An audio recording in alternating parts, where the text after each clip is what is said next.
Hello বন্ধুরা, আজকে আমি ডিমের এমন একটা রেসিপি বানিয়েছি। এটা যদি তোমরা একই প্রসেসে ঘরে বানাও তো তোমরাও বানিয়ে পর খেয়ে বলবে যে কি অসাধারণ রেসিপি, আর একবার খেলেই বারবার খেতে চাইবে। একবার আমার কথা মতো ঘরে এই প্রসেসে বানিয়ে দেখো, বানালেই বুঝতে পারবে কত সুন্দর রেসিপিটা। কিন্তু খুবই সহজ রেসিপিটা বানানো। তো চলো শুরু করে দিই ডিমের রেসিপিটা বানানো। তো ওই ডিমের রেসিপি বানানোর জন্য আজকে আমি 3টে ডিম নিলাম। 3টে ডিমকে মাঝখান থেকে আমি কেটে নিলাম, অর্ধেক করে কেটে নিলাম। দেখতেই পাচ্ছ, এই ডিম কেটে নেওয়ার কারণে ভেতরে মশলাগুলো খুব সুন্দরভাবে যাবে এবং টেস্টটাও অসাধারণ লাগবে।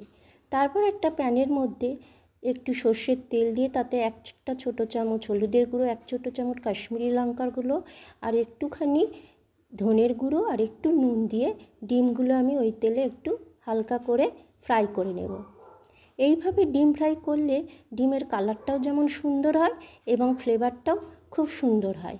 এইভাবে একবার ডিমটাকে ফ্রাই করে দেখো, কত সুন্দর কালার এসে যাবে এবং ফ্লেভারটাও কত সুন্দর লাগবে। তাই সুন্দর করার জন্য ডিমটাকে এইভাবে আমি ফ্রাই করলাম। তারপর ফ্রাই করার পর ডিমটাকে আমি এক সাইডে রেখে দেব।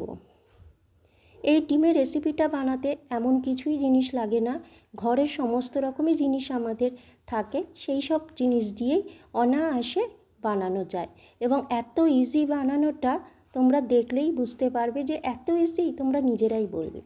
তারপরেই ওই তেলে আমি 1 ছোটো চামচ জিরে দিয়ে তেলের মধ্যে আমি এবার 2টো মিডিয়াম সাইজের পেঁয়াজকে কুচিয়ে রেখেছিলাম, সেই পেঁয়াজটা দিয়ে তেলের মধ্যে আমি একটু নাড়তে থাকবো।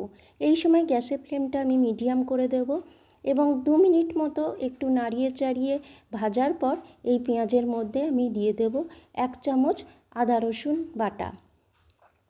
1 চামচ আদা রসুন বাটা দিয়ে আবার পেঁয়াজটার মধ্যে আমি নাড়াতে থাকবো। যেই 1 মিনিট মতন ভাজা হয়ে যাবে, এবার এর মধ্যে দিয়ে দেবো 1 ছোটো চামচ হলুদের গুঁড়ো, 1 ছোটো চামচ কাশ্মীরি লঙ্কার গুঁড়ো, 1 ছোটো চামচ ধনের গুঁড়ো। তারপর সমস্ত মশলাটাকে আমি পেঁয়াজের মধ্যে ভালো করে কষাতে থাকবো।